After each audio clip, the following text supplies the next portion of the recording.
안녕하십니까. 평생학교 시청자 여러분. 저는 한양대학교에서 과학적인 트레이닝 방법을 위한 PT 과목을 지도하고 있는 이상모 교수입니다. 오늘 세 번째 강의는 생존 근육은 움직임 근육이다에 대해서 설명드리는 시간을 갖겠습니다. 인간은 본능적으로 이렇게 움직임을 갖고 있죠. 두 발 달린 인간은 앉았다 일어나서 밀고 당기는 이 동작을 이 동작에 대해서 본능적인 활동을 하고 있습니다. 왜 그러냐면요, 앉았다 일어나고 밀고 당기는 동작을 통해서 생명을 유지하는 에너지를 습득하고, 그 다음에 그 내적 외적의 위협으로부터 내 몸을 보호하는 시스템이죠. 즉 내적 위험이라는 것은 외세 병균이 들어와서 이렇게 질환을 유발한다든가, 아니면 안에서 스스로 병을 유발하는 그것도 이 세 가지 앉았다 일어났다는 그 인간의 본능이 이렇게 있다면 면역 기능이 이렇게 좋아지고, 그래서 자연 치유력이 굉장히 좋아지죠. 그래서 어떤 병균이 들어와도 극복할 수 있고 퇴치할 수 있고, 내 안에서도 일어나는 그런 악성 질환도 면역 기능만 좋아진다면 얼마든지 그 위협으로부터 벗어날 수 있습니다. 또 외적 위협은요, 누가 이렇게 내 몸에 의해서 공격을 하거나, 아니면 내가 어디 걸려서 넘어지거나 해도 이렇게 큰 손상을 입지도 않기도 하고, 외적 위협은 다른 사람이 이렇게 뭐 위협으로 와도 피하거나 아니면 밀치거나 다른 데로 피하거나 이렇게 할 수 있는 능력이 있는 거죠. 이것을 내적 외적 위협이라고 그러는데, 이런 위협으로부터 보호하는 그 능력이 좋아지면 생명 유지 시스템이라고 해서 이런 능력이 좋아지는 거예요. 이 기능이 좋아지면 좋아질수록 생존 능력은 좋아집니다. 그래서 저는 생존 근육이란 앉았다 일어나서 밀고 당기는 능력이다. 이 능력이 좋아지면 좋아질수록 생존 근육이 이렇게 좋아지고, 이 근육이 떨어지면 떨어질수록 생존 능력은 떨어진다. 저는 이렇게 볼 수가 있습니다. 다리 근육을 보면 대퇴 근육, 다리 앞에 있는 대퇴 사두근과 다리 뒤에 있는 햄스트링 근육이고, 그다음에 또 엉덩이 근육이죠. 그리고 또 비복근.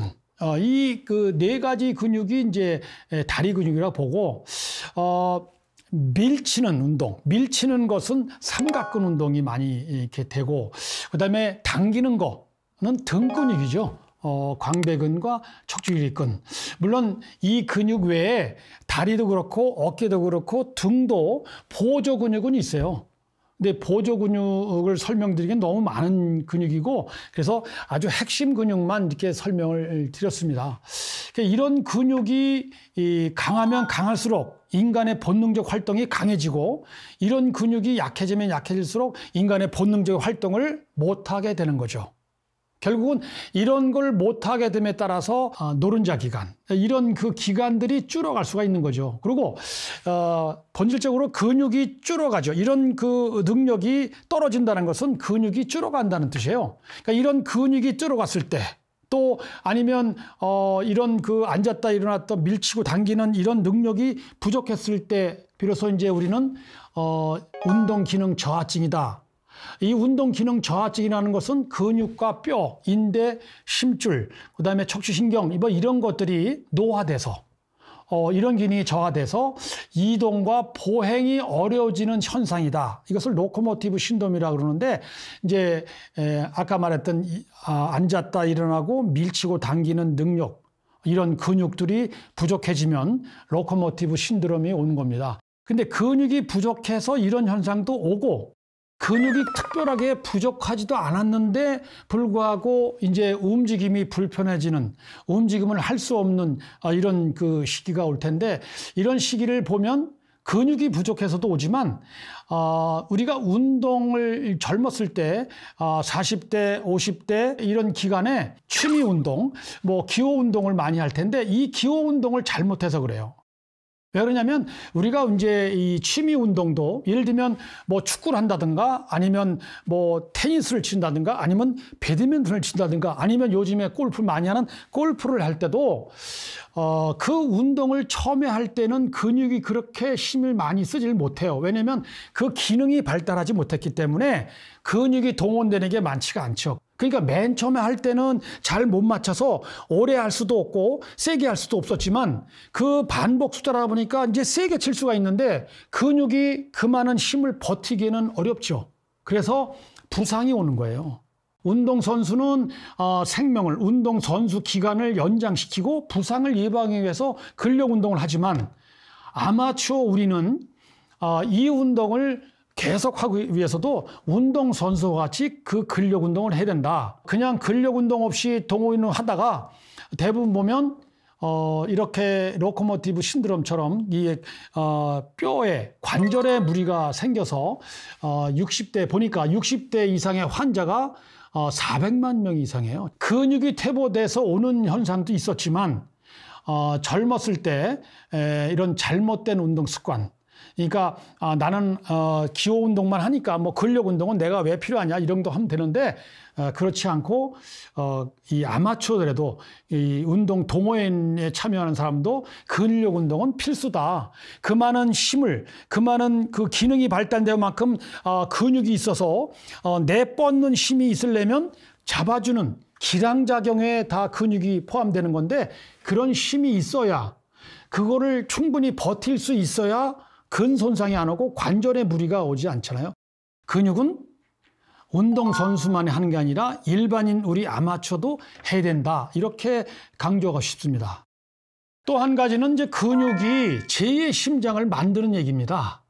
제1의 심장은 우리가 한 약 오른손 주먹만 할 정도의 250g 정도가 되는데 이것이 한 뭐 분당 맥박수가 보통 한 6, 70회를 뛰어서 그 13만 킬로의 혈관을 통해서 1일 7톤 가량을 뿜어냅니다.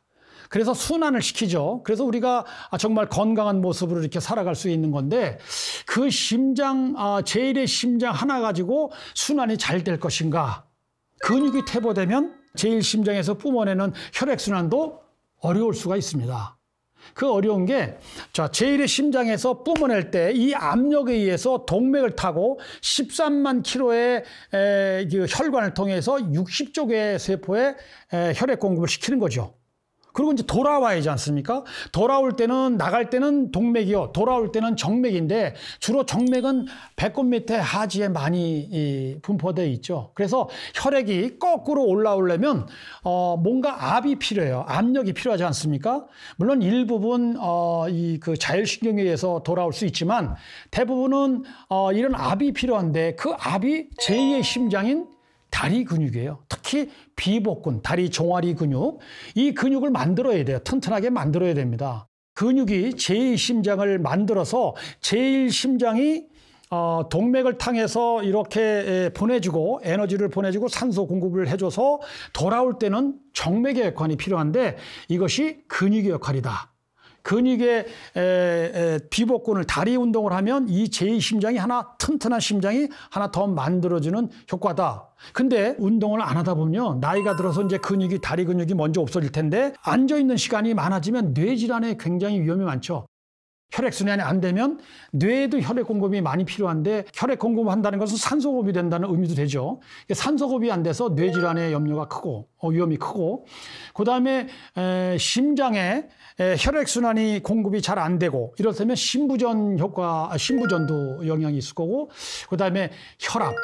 근육이 이렇게 하체 근육이 없어진 것만큼 혈관도 줄어갑니다. 그러면 혈액이 상체에 많이 몰려 있게 되죠. 그래서 이 압이 높아지는 것이었는데 그래서 연령이 증가됨에 따라서 상관관계로 이렇게 압이 높아져요. 그러니까 혈압이 높아지고 있습니다. 그러나 그게 140이 넘어갔을 때 혈압이 너무 높으면 여러 가지 질환이 대상이 되기 때문에 관리가 해야 되죠. 그래서 하체 근육이 없어져도 혈압이 높아진다. 또 당뇨도 마찬가지예요. 에너지원으로서 쓰는 그 당, 글리코겐 이런 것들이 그 근육량이 많이 없어지는 배꼽 밑에 근육이 우리 몸의 70%가 배꼽 밑에 있는 건데 하지장의 근육이 없어진다는 것은 당에도 취약해지죠. 그래서 하지장이 근육이 약해지면 당뇨에도 영향을 미쳐서 여러 가지 그 병의 대상이 될 수가 있는 거죠. 그 다음에 이제 다리 근육이 없어진 것은 심장, 제2의 심장이 약해진 건데 그러면 혈액이 잘 위로 펌핑을 못해서 하지 정맥류도 생길 수가 있습니다. 그 다음에는 이제 면역 기능이죠. 체온 면역이라고 해서 근력 운동하면 이 체온이 높아지는데 세계적인 면역학자인 아보도우르죠. 이 교수가 이 책자를 쓴 거를 요약하다 보면 체온이 1도가 이렇게 올라가면 면역력이 5배가 상승한다. 고로 1도가 오르는 것이 내 몸을 살린다. 이런 내용들이에요. 근데 실제 우리가 근력 운동을 하게 되면 체온을 유지를 잘해요. 왜냐하면 근육이 체온을 약 40%를 담당하는데 근육 운동 한 번만 해도 체온은 약 6시간, 짧게는 6시간이고 길게는 12시간까지 연장시킬 수가 있습니다. 그래서 근육 운동을 하는 것은 체온을 계속 유지한다고 볼 수가 있는데 매일매일 근육은 1시간 아니면 30분 이상 운동을 하면 6시간 내지는 길게는 12시간까지 자기 체온을 36.5도를 유지할 수가 있는 거죠. 일본 장수면역연구소에서 20여 년간 연구한 그 결과를 보면 주 3회 근력 운동하면 NK세포, 내추럴 킬러 세포라고 해서 이 세포가 50%가 증가된다고 그랬어요. 그 다음에 이 체온을 1도로 올리면 백혈구도 약 4만까지 증가된대요.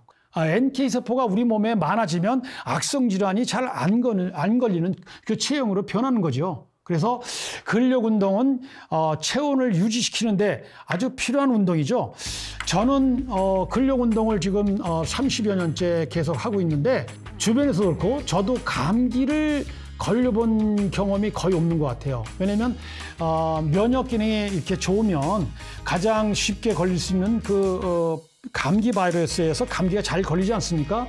저는 여태까지 감기를 잘 안 걸리는 이렇게 몸으로 변한 것 같아요. 여러분도 근력 운동을 하면 이런 이 질환에 잘 안 걸리는 면역 기능이 좋아서 질환에 잘 안 걸리는 몸으로 이렇게 변모시킬 수 있습니다. 여러분 근력 운동하십시오. 오늘은 여기까지 강의를 마치겠습니다.